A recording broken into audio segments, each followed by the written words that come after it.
The sun hung low in the sky as James gripped the wheel of his car, frustrated by the endless line of taillights ahead. He had hoped for a smooth drive to his friend's cabin, but the traffic jam had brought his plans to a grinding halt. Spotting a faded road sign for a scenic detour, he quickly turned off the highway. The narrow road wound through thick woods, offering an escape from the chaos behind him. At first, the drive was peaceful. The trees formed a canopy overhead, their golden leaves glowing in the evening light. James rolled down the window to enjoy the crisp air, feeling a sense of calm wash over him. The road, though isolated, seemed to stretch endlessly ahead, with no signs of civilization. After nearly an hour, the car sputtered. A warning light blinked on the dashboard, and before he could react, the engine died. James cursed under his breath, pulling to the side of the empty road. He stepped out, the eerie silence of the woods unsettling. In the distance, he spotted a narrow dirt path leading into the forest. A faint glow flickered through the trees. With no cell signal and no other options, James decided to follow the path. It led him to a small, weathered house tucked away in a clearing. Smoke curled lazily from the chimney, and a single lantern glowed in the front window. He hesitated before knocking on the wooden door. After a moment, it creaked open, and an elderly woman appeared. Her face was pale and lined, her eyes sharp and probing. She wore an old-fashioned dress, and her frail frame seemed weighed down by something unseen. "Car trouble?" she asked, her voice soft yet distant. James nodded. "Yes, ma'am. I didn't know who else to turn to." The woman opened the door wider. "Come in. You can't stay out there after dark." He stepped inside, the warm air carrying the faint smell of wood smoke and something metallic. The house was modest but strange. Everything from the furniture to the wallpaper seemed frozen in a different era, like a snapshot of the past. "I'll make some tea," she said, shuffling to the kitchen. As she worked, she glanced back at him. "You shouldn't have taken that road. It only leads to trouble." James frowned. "What do you mean?" She didn't answer immediately. When she returned with the tea, she handed him a cup, her hands trembling. "You need to leave, now, before it's too late." A chill ran down his spine. "I can't leave. My car." The woman's gaze hardened. "Then you must hurry. If you linger here, you'll never leave." Before he could ask more, the room seemed to shift. The warm glow of the lantern dimmed, and the corners of the house grew darker. James felt an odd heaviness in the air, as if the house itself was watching him. A loud thud echoed from upstairs. "What was that?" he asked, standing abruptly. The woman shook her head, her face pale. "It's starting." James's heartbeat quickened as another noise sounded, this time from the kitchen, a slow creak, as if someone were walking. He spun around, but no one was there. Shadows stretched unnaturally across the walls, their movements independent of the flickering lantern light. He turned back to the woman. "What's going on?" She didn't answer. Her face grew gaunt, her eyes hollow. She opened her mouth as if to speak, but no sound came out. Instead, her body began to dissolve into ash, scattering into the air. James stumbled back, horrified, but before he could flee, the front door slammed shut on its own. The house groaned, its walls twisting as if alive. Whispers filled the air, low and unintelligible.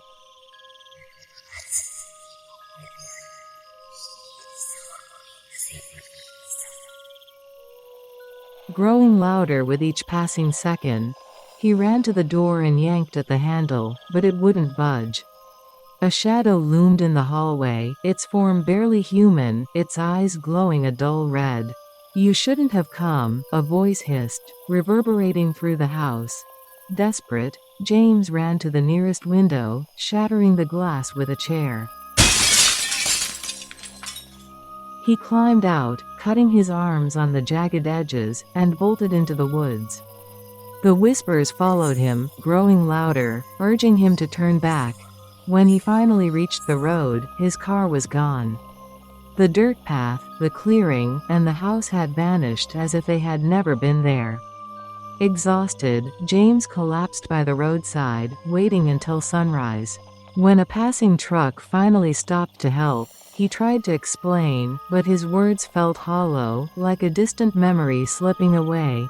As the truck drove him to safety, James glanced back at the forest. For a moment, he saw the faint glow of a lantern deep among the trees, and he knew the house was still there, waiting for its next visitor.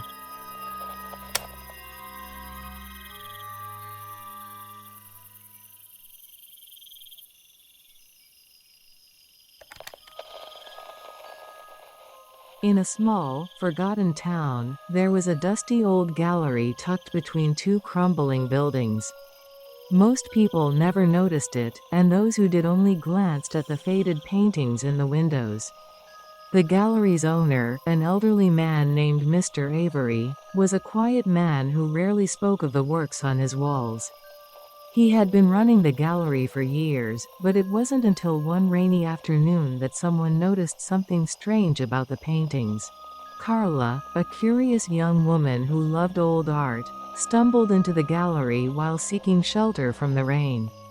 She had walked past it many times before, but today, something about the dim light through the windows caught her eye. The door creaked as she entered, and the smell of old wood and dust filled her nostrils. The paintings on the walls were not like any she had seen before. They were vibrant, but there was an unsettling quality to them. Each picture seemed to capture something more than just a scene. It was as if the subjects in the paintings were alive, trapped in a moment that stretched into eternity. Mr. Avery was standing behind the counter, polishing an old frame. When he saw her, he gave a nod of acknowledgement but said nothing.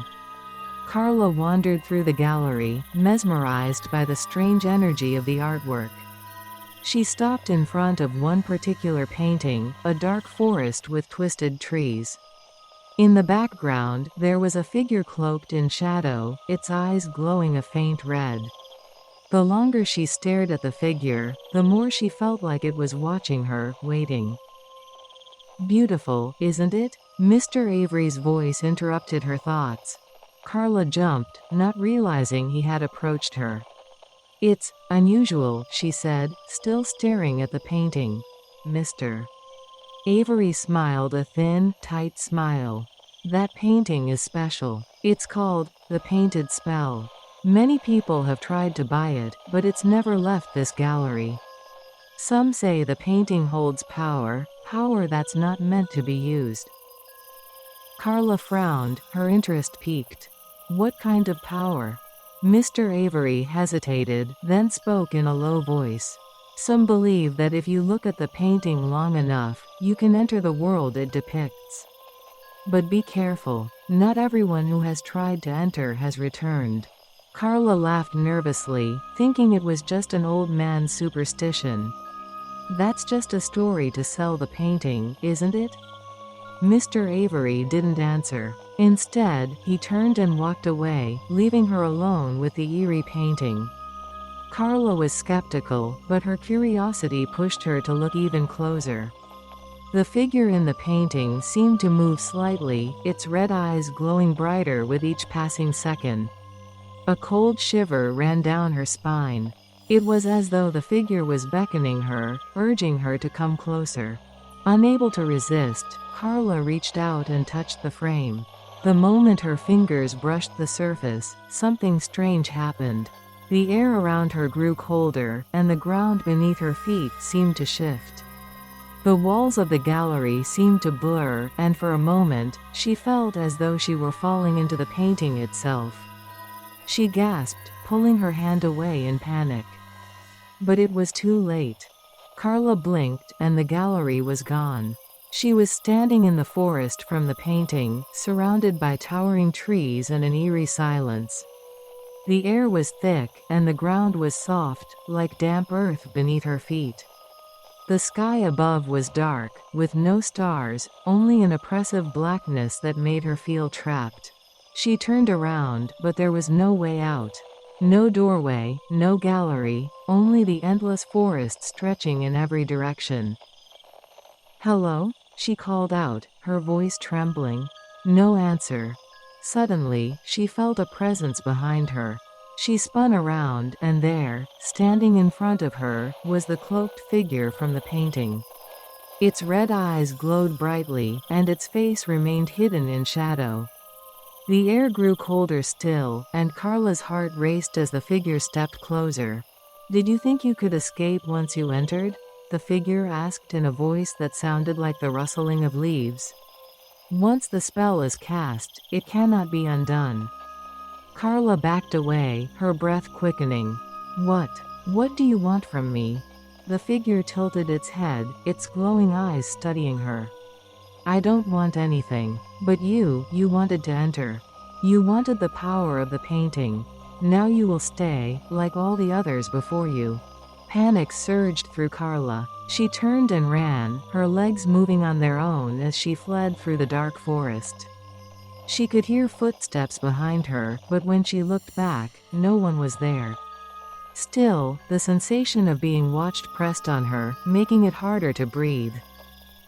She stumbled over the uneven ground, her heart pounding as she tried to find a way out. But no matter how far she ran, the forest seemed endless. The trees towered above her, their twisted branches stretching like claws, and the darkness seemed to grow deeper, closer. Finally, she collapsed, exhausted and terrified, unable to go any further.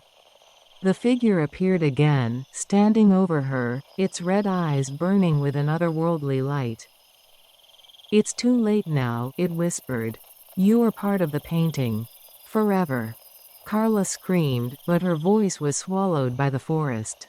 The last thing she saw before everything went dark was the painted figure, its eyes glowing brightly as it stepped forward, and the forest closing in around her.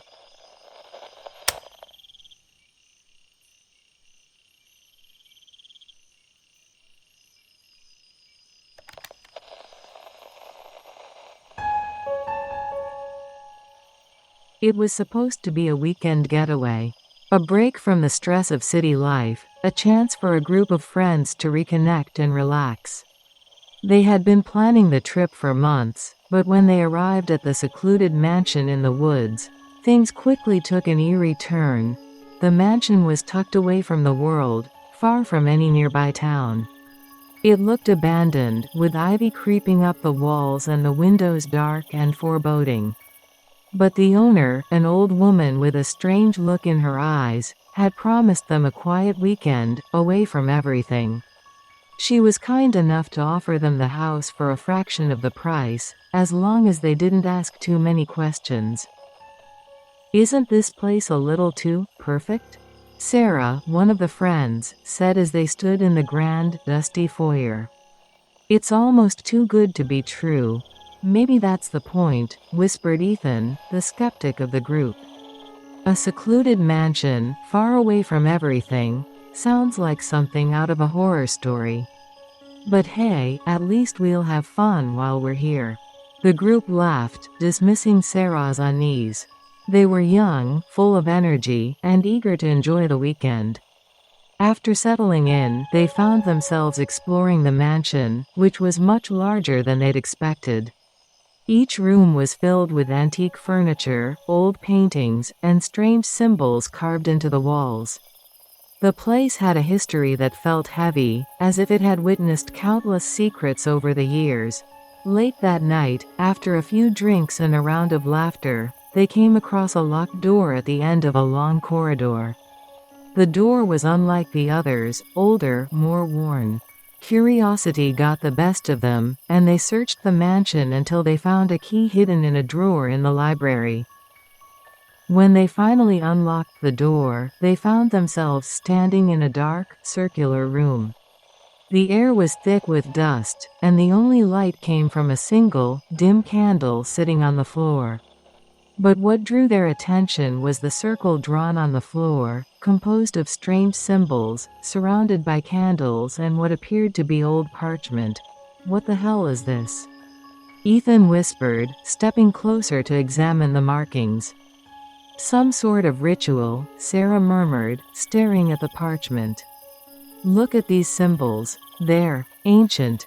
"No way," muttered Jake, one of their friends. "This is insane. This place is seriously creepy." But the others were already looking at the parchment. It seemed to be a guide for performing an ancient ritual, a summoning. There were words written in a language none of them recognized, but the meaning seemed clear: open a portal, invite something from another world. Eager to continue the exploration, the group started joking about the ritual, reading the words out loud, laughing off the fear they felt building inside them. But the moment they spoke the final words, the room seemed to shift. The candles flared to life, casting shadows on the walls. The air grew cold, and the ground beneath their feet trembled. Suddenly, everything went dark. Then, they heard it, the soft, distant sound of something, or someone, breathing. "What did we do?" Sarah gasped, panic rising in her chest. "This is real. We actually opened something." But before they could react, the room brightened again, and the air was thick with an unnatural chill. It was no longer the mansion they had been exploring. Everything felt wrong. The colors of the walls were faded, the floorboards seemed to sink beneath their feet, and the house, now old and decayed, seemed to pulse with a life of its own. "This isn't the same place," Ethan said, his voice shaking. "The walls are different."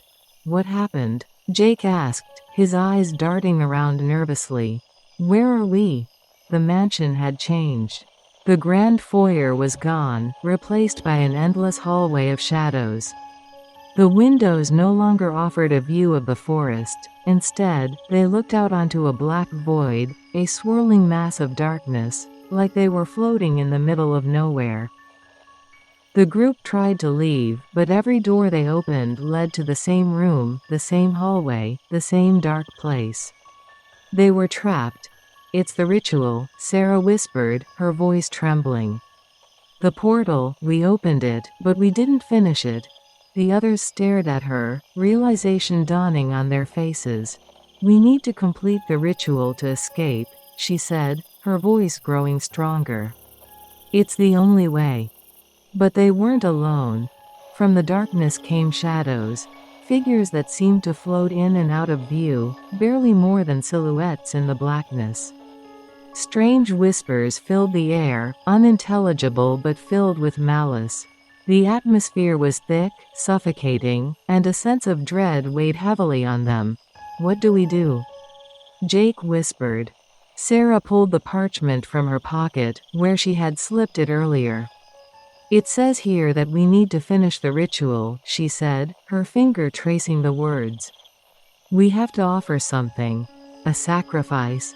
"A sacrifice?" Ethan's voice was shaky with fear. "What do we have to give up?" Sarah didn't have an answer. The page was torn in places, as if someone had tried to destroy it long ago. But the instructions were clear. They had to complete the ritual by making a choice, one that would either bind them to this world or free them. Suddenly, the floor beneath them cracked open, revealing a dark pit. Out of it emerged the shadowy figure of an ancient being, a presence that seemed to stretch out of the very air around them. It whispered in an ancient language, its voice an echo that rattled their bones. "We have to finish it," Sarah urged, her voice desperate. "We need to choose. Who will stay?" But before they could react, the figure lunged forward, its form blurring as it reached out, aiming for the group. The only chance was to complete the ritual, but the choice they faced was terrifying. Someone had to remain behind to keep the portal closed. As the creature advanced, they made their decision. The group completed the final steps of the ritual, sealing the portal. But not without cost. They had to leave one behind. When they returned to the real world, they found the mansion had vanished, leaving only a patch of forest where it had stood. The group was whole, but the loss of their friend haunted them forever. They had escaped the clutches of another world, but the memory of the last ritual would never leave them. The portal was closed, but there was always the fear that, one day, it would open again.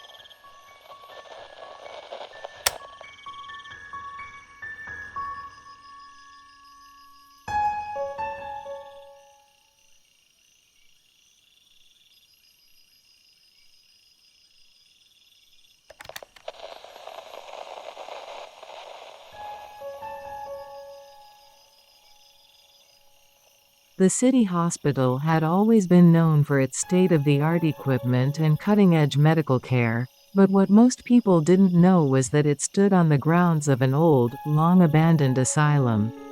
The building that now housed the critical care unit, ICU, was brand new, a shiny, modern structure with glass walls and sterile hallways, but beneath the sleek surface, there was a dark secret buried deep in the foundations. Nurse Emily had worked in the ICU for 2 years. She had seen her fair share of tragedy, patients slipping away despite the best efforts of the medical staff, but she had never encountered anything quite like this. Something was off in that unit. It wasn't just the sick, it wasn't just the dying, there was a lingering sense of dread, as if the walls themselves were whispering secrets no one was meant to hear. It started small at first, whispers in the night, the feeling of being watched. The night shift was often the hardest. After the sunset, the hospital took on an eerie stillness, the kind that settled over the entire ICU like a heavy blanket. But it was only when Emily began to hear the footsteps that the terror truly began. Late one evening, after the last of the patients had settled into their rooms, Emily was walking down the hallway, preparing to check on a few of the more critical patients. As she passed room 203, she heard it, a faint tapping, almost like fingernails scratching against the floor.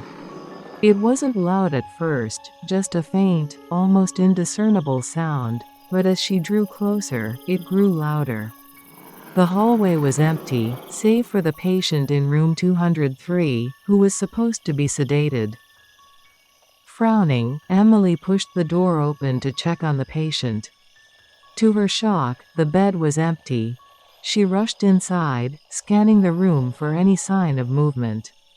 There was nothing, except the soft hum of the machines.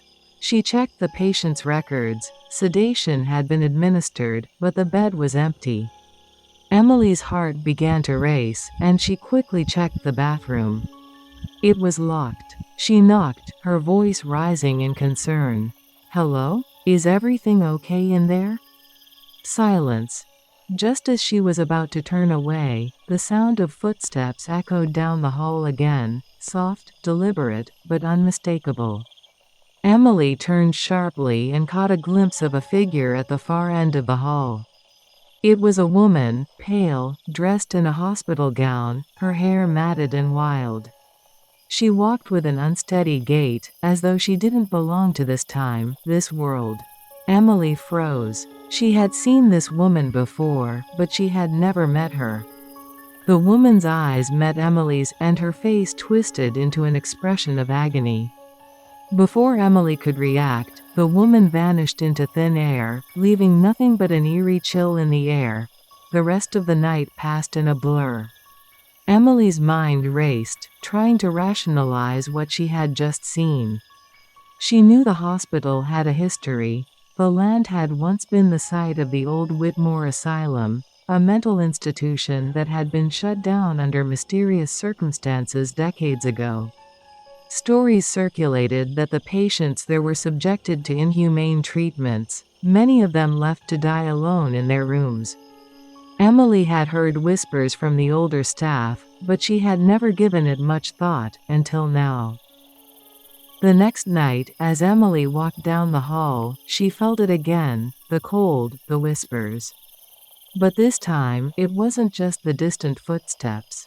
There was something more, something insistent, tugging at her from the very walls. She had to know more. She began digging into the hospital's history, asking around, trying to piece together any information she could about the old asylum that had once stood on the site. What she discovered chilled her to the core. The Whitmore Asylum had been a place of horror. It was known for its cruel treatments. Electroshock therapy, lobotomies, and forced sedation were commonplace. The patients who were committed there were often forgotten, left to rot in isolation. Some had been declared insane for no reason at all, just misplaced anger, minor crimes, or even familial pressure to rid themselves of an inconvenient relative. Most died in their cells, their bodies left to rot, their spirits left behind to linger. And one spirit, in particular, seemed to haunt the ICU more than any other. Emily began to hear more stories about a nurse who had worked in the asylum years ago. Her name was Margaret. Margaret was one of the few nurses who had taken pity on the patients, offering them what little comfort she could. But her kindness had come at a terrible cost. Margaret had become too attached to the patients, too involved in their lives, and the administration had noticed. They accused her of being mentally unstable, and she was committed to the asylum herself. Margaret had never been seen again. Some said that her spirit had returned to the land, lingering in the ICU, warning those who worked there of the suffering that had once taken place. And every time someone experienced pain or death in the unit, Margaret's spirit would appear, grief-stricken, wandering the halls in search of peace. As Emily began to put the pieces together, she began to feel Margaret's presence more strongly. It was during a particularly long night shift when the lights in the ICU began to flicker. A patient, one who had been on the brink of death for days, suddenly sat up in bed, gasping for breath. The monitors began to beep frantically as the patient's heart rate shot up. Emily rushed to the bed, but before she could reach the patient, the figure of the woman, the one she had seen before, appeared in the doorway. "Margaret. Help me," the woman whispered, her voice echoing with pain. "They're still here. They never left." Emily backed away, fear rising in her chest. The patient's vitals began to stabilize, but Emily could feel the air thickening with the presence of something unseen. The footsteps grew louder, closer. She turned to see another nurse, Nina, standing in the hallway, staring at her with wide eyes. "Did you see her too?" Nina whispered, her voice trembling. Emily nodded. "I don't know what's happening. There's something here, something more than just memories. These spirits, they're still here." But just as they spoke, the sounds grew louder, the footsteps, the whispers, the ghostly voice calling for help. The ICU began to tremble, the walls themselves seeming to breathe. Margaret's spirit appeared again, her face filled with sorrow. "You don't understand," she said, her voice barely a whisper. "I am not dead, not yet." Suddenly, the lights went out, plunging the room into darkness.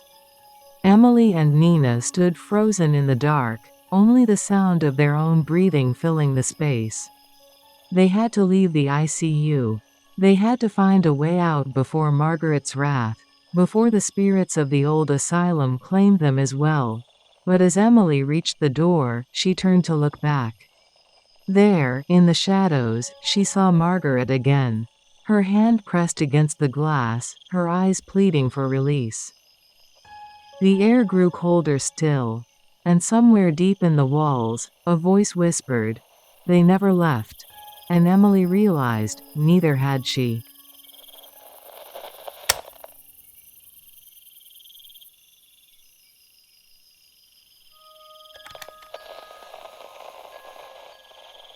For generations, the small coastal village of Narrasund had lived off the bounty of the sea. The villagers fished the deep, blue waters for sustenance, their lives intimately tied to the ocean's rhythms. Among them was a fisherman named Arvid, known for his skill with the nets and his quiet demeanor. He had never believed in the old tales of the sea, stories of mermaids, ghosts, and strange creatures that dwelled beneath the waves. He was a man of practicality, his days spent on the water and his nights with his family, all grounded in reality. One fateful evening, as the sun dipped below the horizon, casting long shadows over the water, Arvid set out for his final catch of the day. The sea was calm, almost unnaturally so. The stillness made him uneasy, but he was determined to bring in enough fish to last the village through the coming week. As he cast his net into the water, he felt a strange tug, a resistance unlike any he had felt before. At first, he assumed it was a large catch, but as he pulled the net in, he discovered something far more unusual. Entangled in the ropes was a creature unlike anything he had seen. She was beautiful, with pale skin, long, flowing hair, and eyes that gleamed like the deep blue of the ocean. But there was something otherworldly about her, something that made Arvid's heart race with both wonder and fear. The creature, half human and half fish, struggled against the net, her gills flaring and her tail thrashing violently. Her voice was a soft, melodic sound, like the song of the sea itself. Arvid quickly realized she was in pain. Without hesitation, he knelt down and cut the ropes, freeing her from the net's grasp. As she slipped into the water, she turned to him, her eyes locking with his in a gaze that sent a chill down his spine. "Thank you," she said, her voice a haunting melody that seemed to echo in his mind long after she spoke. "But for this, I must give you a gift." Arvid, still shocked by the encounter, tried to protest. "No, I've only done what any man would." The mermaid smiled, though there was a sadness in her expression. "What you do not understand, human, is that the sea has its own balance. And by saving me, you have altered that balance. But fear not," she continued, her voice now carrying an unsettling undertone. "I will not leave you unpunished. I will give you my curse, one that will haunt you for the rest of your days." Before Arvid could respond, the mermaid vanished beneath the waves, leaving him standing alone on the boat, the sound of her eerie song lingering in his ears. At first, the curse seemed to fade into the background of his life. Arvid went on with his fishing, hauling in his catch and providing for the village. But soon, strange things began to happen. Each time he returned to the sea, he felt an overwhelming pull, a tugging sensation in the pit of his stomach that made it impossible to resist. It was as if the water itself was calling to him. And then came the voices. At first, Arvid thought it was the wind or the waves. But as the days wore on, the voices grew clearer, a haunting melody that tugged at his very soul. He could hear the mermaid's voice, sweet and luring, calling him to the deep. "Come to me, Arvid. Come to me, and all will be forgotten. The sea will take you home." Each time he ventured out, he felt the pull grow stronger, like an invisible hand reaching out to drag him beneath the waves. The ocean, once a source of comfort and livelihood, had become his tormentor. He tried to ignore it, to fight the compulsion, but the pull was relentless. It was as though the mermaid's curse was tightening around him like a noose. One evening, as he sailed farther from the shore than he ever had before, the sea grew quiet again. The air was thick, heavy with an unnatural stillness. And then, in the distance, he saw her. The mermaid was there, waiting just beneath the surface, her eyes glowing in the dark water. "Come to me," she whispered, her voice a siren's song that filled his ears and his mind. "I have waited long enough." Arvid tried to resist, his body trembling with the effort. But his legs, his arms, they betrayed him. He found himself lowering the sails, the boat drifting toward her as if by some unseen force. The closer he got, the more he saw beneath the water's surface, shadows, creatures, swirling shapes that seemed to move with a life of their own. strange, monstrous figures, their eyes glowing with hunger. The closer Arvid came to the mermaid, the more these creatures seemed to stir, their forms rising from the depths. There were creatures with long, serpentine bodies, their eyes hungry and predatory. Others were mere shadows, formless and dark, reaching up toward him as if they wanted to drag him into the depths. The mermaid's voice grew louder, more insistent, pulling him deeper into the abyss. "Come to me, Arvid. Your place is here, among the depths. You belong to the sea now." Panic gripped Arvid's heart as he fought against the pull, but the curse was too strong. He could feel the water calling to him, the creatures waiting for him to slip beneath the waves. The boat creaked as if it, too, was alive, wanting to follow the pull toward the dark depths. In a final, desperate attempt, Arvid grabbed the oar and thrust it into the water, trying to turn the boat back toward the shore. But the mermaid's voice drowned out all other sounds, her haunting melody filling his head, clouding his judgment. He could no longer tell where the surface ended and the depths began. And then, just as the boat was about to capsize, he saw it, a great dark shape rising from the water, a creature larger than any he had ever imagined. It was a vast, shadowy figure, with eyes that gleamed like pearls. And in that moment, he realized the true horror of the mermaid's curse. Not only had she called him into the sea, but she had awakened something ancient, something far more dangerous than any human could fathom. With a final, desperate scream, Arvid was pulled beneath the waves, his body sinking into the cold, unforgiving depths. The last thing he saw was the mermaid's eyes, cold and unblinking, watching as he was consumed by the darkness. To this day, the villagers still speak of the cursed fisherman who vanished one fateful night. On quiet evenings, some claim to hear a haunting song carried on the wind, a melody that seems to rise from the very depths of the sea. It is the sound of Arvid's doom, and the warning of the siren's curse. Once you hear her call, there is no escape.